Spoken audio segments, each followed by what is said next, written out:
A menudo pensamos en el pan medieval como comida de campesinos áspera y sin sabor, apenas apta para sobrevivir. Pero ¿y si te dijera que los panaderos medievales dominaban técnicas para crear pan que duraba más, alimentaba mejor y tenía sabores más complejos que cualquier cosa del supermercado moderno? Sin levadura comercial, molinos industriales, ni conservantes. Desarrollaron sistemas que mantuvieron alimentadas a comunidades enteras durante inviernos, hambrunas y asedios. En este video descubrirás 7 métodos olvidados de panadería medieval que se han perdido en el tiempo. Técnicas tan efectivas que podrían revolucionar tu forma de hornear hoy. Y al final una verdad sorprendente sobre por qué abandonamos el pan que en realidad era mejor para nosotros. Antes de empezar, déjame preguntarte algo. ¿Alguna vez has hecho una hogaza de pan desde cero solo para ver cómo se pone dura o le sale moho en cuestión de días? ¿O has comprado masa madre en una panadería artesanal y te has preguntado por qué nunca sabe igual que la auténtica? Eso es porque hemos perdido el conocimiento fundamental que los panaderos medievales consideraban esencial. Si alguna vez te has sentido frustrado por el pan moderno que o está lleno de químicos o se echa a perder enseguida, dale a ese botón de me gusta. Le dice al algoritmo que comparta esto con otras personas a las que les importa la comida de verdad. Ahora descubramos lo que la historia ha estado ocultando. Número 1. Pan de morcajo, la hogaza de supervivencia que nunca fallaba. Hoy pensamos en el pan como trigo, o centeno blanco o integral. La gente del medievo entendía algo que nosotros hemos olvidado. Mezclar granos no se trataba de arreglárselas con recursos limitados. Era ciencia alimentaria deliberada que creaba un pan superior a las hogazas de un solo grano en casi todos los aspectos medibles. El pan de morcajo combinaba trigo y centeno en proporciones que variaban según la estación, la región y la disponibilidad. Usualmente entre 60-40 y 50-50. La genialidad no estaba solo en mezclar los granos. Estaba en entender cómo se complementaban a nivel molecular. El trigo proporcionaba la estructura de gluten y el levado. El centeno aportaba enzimas que mantenían el pan húmedo por semanas y ácidos que prevenían el moho. Juntos creaban una hogaza que los científicos alimentarios modernos apenas están empezando a apreciar. Un estudio de la Universidad de Helsinki en 2018 analizó recetas reconstruidas de morcajo medieval. Encontraron que los panes de granos mixtos retenían la humedad un 40% más que el pan de trigo puro y resistían el moho hasta 3 veces más que las hogazas integrales modernas. Aún más notable, los granos mixtos creaban un perfil de aminoácidos más completo, haciendo que el pan fuera nutricionalmente superior. Los panaderos medievales no necesitaban análisis de laboratorio. Sabían por generaciones de observación que una familia podía sobrevivir con pan de morcajo y tubérculos durante todo un invierno. El pan de trigo puro, con todo su prestigio, se ponía duro en días. Para gente como nosotros que recuerda cuando la comida duraba de verdad sin congelador, este es el pan que nuestros bisabuelos reconocerían. Denso, sustancioso y hecho para aguantar el trabajo duro. La hogaza que no te abandonaba. Los panaderos modernos persiguen hogazas de trigo artesanales que cuestan $7 y se ponen duras por la tarde. Los medievales creaban pan de granos mixtos que costaba menos, duraba más y mantenía alimentados a los trabajadores. Eso no es primitivo. Eso es ingeniería. Número 2. Pan de tajo. El sistema del plato comestible. Aquí hay algo que cambiará tu forma de pensar sobre las cenas medievales. No solo horneaban pan para comer, horneaban platos que podías comer después de la comida. El pan de tajo era una hogaza plana y gruesa hecha de granos viejos, horneada específicamente para ser densa y absorbente. Servía como tu plato durante la comida, absorbiendo jugos, salsas y caldos. Al final del banquete, el pan se había convertido en un artículo empapado de salsa y lleno de sabor que se comía el comensal o se daba a los pobres. Cero desperdicio, máxima eficiencia. Pero esto es lo que lo hace brillante desde el punto de vista de la conservación de alimentos. El pan de tajo se hacía con masa del día anterior o grano más viejo que ya no servía para hacer pan normal. Nada se desperdiciaba. El pan se dejaba leudar poco deliberadamente y se horneaba en exceso para crear la máxima densidad y absorbencia. Esto no era solo ingenioso. Era un sistema completo que transformaba el potencial desperdicio de comida en una herramienta funcional para comer. El proceso de horneado implicaba muy poca agua, mucha presión al darle forma, y un horneado largo y lento a temperaturas moderadas. El resultado era un pan que podía estar fuera durante días sin echarse a perder, podía sostener comida caliente sin desmoronarse, y de hecho mejoraba su sabor al absorber la comida que portaba. Para los colonos modernos, o cualquiera que cocine sobre fuego, el pan de tajo ofrece algo extraordinario, un plato que nunca necesita lavarse. Desperdicio de comida que alimenta a alguien en lugar de ir al vertedero, y pan hecho de ingredientes que de otro modo convertirías en abono. Los registros de las casas señoriales inglesas de los años 1300 muestran que los grandes hogares horneaban tajos en lotes de cientos, almacenándolos durante semanas sin refrigeración. Cuando los arqueólogos modernos reconstruyeron las recetas y técnicas, encontraron que el pan permanecía estructuralmente sólido y comestible por más de 30 días a temperatura ambiente. Compáralo con tu pan de molde promedio que se enmohece en 5 días, incluso con conservantes. Número 3. Pan de barco horneado 2 veces, la hogaza eterna. Los marineros de la época medieval enfrentaban un problema que dejaría perplejos a los panaderos modernos. ¿Cómo creas un pan que sobreviva meses en el mar, en bodegas húmedas e infestadas de ratas, sin refrigeración, conservantes ni siquiera recipientes herméticos? Su respuesta fue el pan horneado 2 veces. Y es una técnica que creó lo que podría ser el pan más duradero de la historia de la humanidad. El proceso comenzaba con una masa estándar, normalmente de trigo o cebada, mezclada con muy poca agua para crear una consistencia extremadamente dura. Esta masa se moldeaba en tortas planas o galletas gruesas, y se horneaba una vez hasta que estuviera completamente cocida. Luego venía el paso clave. El pan se dejaba enfriar por completo y se horneaba de nuevo a una temperatura más baja durante varias horas, a veces incluso una tercera vez. Esto eliminaba prácticamente toda la humedad restante, creando un pan que era duro como una piedra pero esencialmente inmortal. Los registros marítimos de los barcos mercantes venecianos y genoveses documentan que el pan de barco seguía siendo comestible durante más de un año. Los marineros portugueses en viajes a la India llevaban pan que se horneaba antes de partir y se consumía 6 meses después tras cruzar el Ecuador 2 veces. El secreto estaba en entender la humedad como el enemigo. Cada patógeno, cada moho, cada forma de descomposición requiere agua. Elimina el agua por completo y el pan se vuelve inerte. Los panaderos medievales descubrieron que el pan horneado 2 veces, si se almacenaba en condiciones secas, podía durar más que el viaje, más que el marinero, y seguir siendo apto para comer. Para los preparacionistas modernos enfocados en el almacenamiento de alimentos a largo plazo sin electricidad ni deshidratadores lujosos, este método ofrece algo profundo. Un pan que no dura días ni semanas sino estaciones enteras. La técnica no requiere nada más que tiempo, calor y paciencia. Cuando necesitas comerlo, lo sumerges en vino, cerveza, guiso o agua para rehidratarlo. El pan se ablandaba, absorbía el sabor del líquido y volvía a ser una comida. Sin desperdicio, sin estropearse, solo un pan que se negaba a morir. Número 4. Pan medicinal de centeno y miel, la hogaza de farmacia. Entra en la enfermería de cualquier monasterio medieval y encontrarías algo que la medicina moderna casi ha abandonado por completo. Pan horneado específicamente para curar. No como un método para administrar medicina, sino como medicina en sí misma. El pan de centeno y miel combinaba 2 ingredientes que los médicos medievales entendían que tenían poderosas propiedades antimicrobianas y digestivas. El centeno contiene compuestos que la investigación moderna ha confirmado que reducen la inflamación y apoyan la salud intestinal. La miel, especialmente la miel cruda, es un agente antibacteriano probado que inhibe el crecimiento de bacterias dañinas mientras promueve las beneficiosas. Pero la verdadera genialidad estaba en cómo se combinaban a través de la fermentación. El pan medicinal medieval utilizaba un proceso de fermentación largo y lento que a veces duraba de 3 a 5 días. Esto permitía que los lactobacilos naturales descompusieran los almidones complejos del centeno y crearan ácido láctico, lo que mejoraba aún más la conservación y la digestibilidad. La miel se añadía al final del proceso para preservar sus propiedades antimicrobianas que se destruyen con el calor intenso. Los registros de los monasterios de los años 1200 describen recetas específicas para dolencias.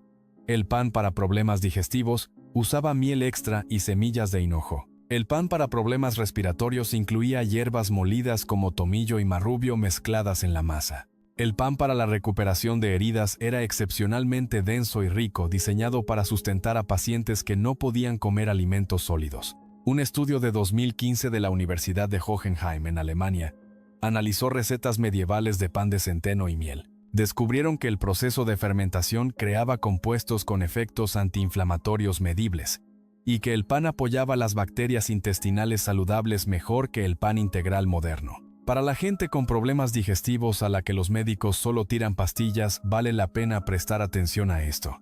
Los panaderos medievales crearon un pan que no solo te alimentaba, ayudaba a que tu cuerpo funcionara mejor. La fermentación descomponía los compuestos que causan hinchazón y malestar.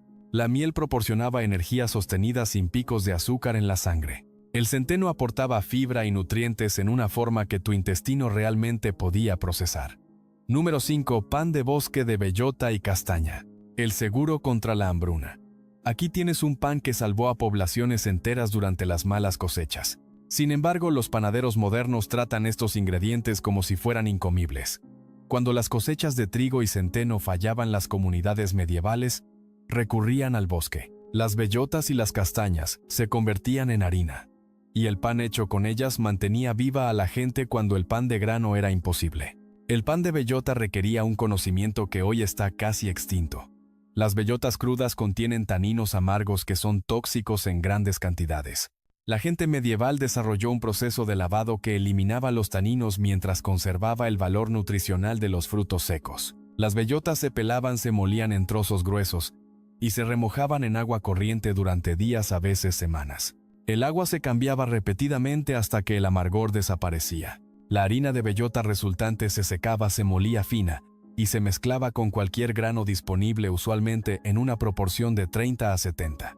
El pan de castaña era más simple, pero requería técnicas distintas. Las castañas se secaban, se hacían harina y creaban un pan naturalmente dulce, denso y notablemente saciante. El alto contenido de almidón significaba que el pan de castaña podía hacerse con un mínimo de grano, estirando las limitadas reservas de trigo o cebada. Comunidades de montaña italianas, especialmente en Toscana y Córcega, mantienen las tradiciones del pan de castaña hasta bien entrado el siglo XX. Aldeanos ancianos entrevistados en los años 70 recordaban a sus abuelos describiendo el pan de castaña como superior al de grano para energía sostenida durante largos días de trabajo físico. El análisis nutricional moderno prueba que tenían razón. La harina de bellota es alta en proteínas, grasas saludables y minerales que escasean en el pan a base de granos. La harina de castaña provee carbohidratos complejos que liberan energía lentamente, evitando el bajón que te da el pan blanco moderno. Juntos o separados, estos panes del bosque ofrecen algo que debería importar a todos los que ven esto: seguridad alimentaria que no depende de la agricultura, cadenas de suministro o supermercados. Conocimiento que podría significar la diferencia entre el hambre y la supervivencia si los sistemas de los que dependemos llegarán a fallar. Número 6. Pan de espuma de cerveza. La masa madre original. Antes de la levadura comercial, incluso antes de los iniciadores de masa madre tradicionales, los panaderos medievales tenían un arma secreta: la espuma de cerveza. La espuma retirada de la cerveza en fermentación. Cada aldea tenía una cervecería. Cada cervecería producía esta espuma. Y todo panadero sabía que este subproducto espumoso era la clave para un pan que subía predeciblemente, sabía complejo y duraba más que el pan hecho con fermentación salvaje simple. La espuma de cerveza no era solo conveniente, era un agente leudante superior porque combinaba los beneficios de la levadura cultivada con los conservantes naturales del lúpulo y la cebada. El proceso era simple pero requería sincronización. Cuando la cerveza estaba fermentando activamente, usualmente de 12 a 24 horas después de empezar, una espuma espesa subía a la superficie. Esta espuma contenía millones de células de levadura activas ya alimentadas y multiplicándose. Los panaderos retiraban esta espuma, la mezclaban con harina y agua, y tenían masa subiendo en horas, en lugar de los días requeridos por la levadura salvaje. Pero aquí está lo que hacía especial al pan de espuma de cerveza. El lúpulo usado al elaborar cerveza tiene propiedades antimicrobianas naturales. Estos compuestos se transferían a la espuma y luego al pan, creando una hogaza que resistía el moho significativamente más tiempo que el pan hecho con otros métodos de leudado. Registros de panadería ingleses del 1500 describen pan de espuma de cerveza fresco por una semana o más, incluso en condiciones húmedas que arruinarían otros panes en días. El sabor era distintivamente diferente al pan moderno, ligeramente malteado con una complejidad que venía de la cebada y el lúpulo, y una textura que era a la vez ligera y sustanciosa. Para los panaderos modernos frustrados con lo impredecible de la masa madre, la espuma de cerveza ofrece una alternativa olvidada. Si elaboras cerveza, literalmente estás tirando levadura de pan perfecta con cada lote. Los panaderos medievales entendían que elaborar cerveza y hornear no eran oficios separados. Eran dos partes de un sistema alimentario completo donde nada se desperdiciaba y todo servía a propósitos múltiples. Número 7. Masa conservada en sal.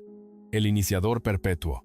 Aquí está la técnica que podría ser la más práctica para panaderos modernos, y sin embargo casi nadie sabe que existe. Los panaderos medievales no mantenían la masa madre como hacemos hoy, alimentándola a diario y manteniéndola viva con atención constante. Preservaban la masa misma con sal, creando un cultivo leudante que podía almacenarse por meses y reactivarse cuando fuera necesario. El proceso implicaba tomar una porción de masa que hubiera subido con éxito, mezclarla con una cantidad significativa de sal y guardarla en un lugar fresco y oscuro. La sal prevenía que la masa fermentara fuera de control o se estropeara, esencialmente poniendo la levadura en hibernación. Cuando necesitabas hornear, tomabas un trozo de esta masa en sal, enjuagabas el exceso, la mezclabas con harina fresca y agua y la dejabas subir.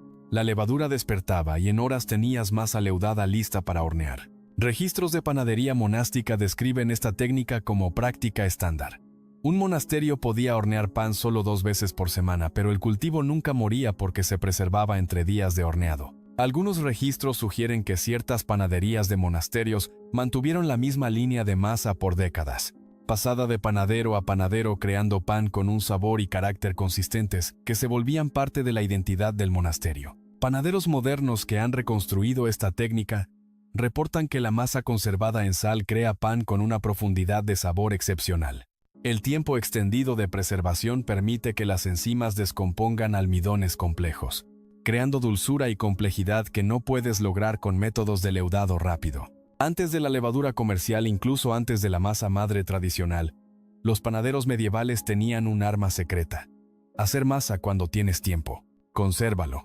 Úsalo cuando lo necesites. Nada de alimentarlo a diario, sin culpa si te olvidas. Es simplemente hacer pan que se adapta a tu horario, no al revés. Pero aquí está la verdad más profunda que conecta todos estos métodos. Los panaderos medievales entendían el pan como parte de un sistema completo, no como un producto aislado. El pan se conectaba con la elaboración de cerveza. El pan se conectaba con la gestión forestal. El pan se conectaba con la medicina. El pan se conectaba con el bienestar de la comunidad. Cada técnica que hemos cubierto hoy representa un conocimiento que tomó generaciones desarrollar y minutos abandonar cuando la panadería industrial prometió conveniencia. Cambiamos resiliencia por velocidad. Cambiamos nutrición por envases de larga duración. Cambiamos comida que sostenía a campesinos trabajadores durante inviernos brutales por pan que es 30% aire y 40% conservantes. La pregunta no es si el pan medieval era mejor. La evidencia es abrumadora de que en la mayoría de los aspectos que realmente importan lo era. La pregunta es si estamos dispuestos a reaprender lo que hemos perdido. Si estás cansado del pan que te falla, si estás listo para aprender técnicas que realmente funcionan, dale a ese botón de suscribirse. Profundizamos en conocimientos alimentarios olvidados cada semana. Deja un comentario y dime cuál de estos 7 panes vas a probar primero. Leo cada uno de ellos. Esto no se trata solo de hornear. Se trata de recuperar las habilidades que hacían a los hombres autosuficientes. Habilidades que no dependían de fábricas, cadenas de suministro o corporaciones diciéndote qué comer. Los panaderos medievales sabían algo que recién ahora estamos recordando.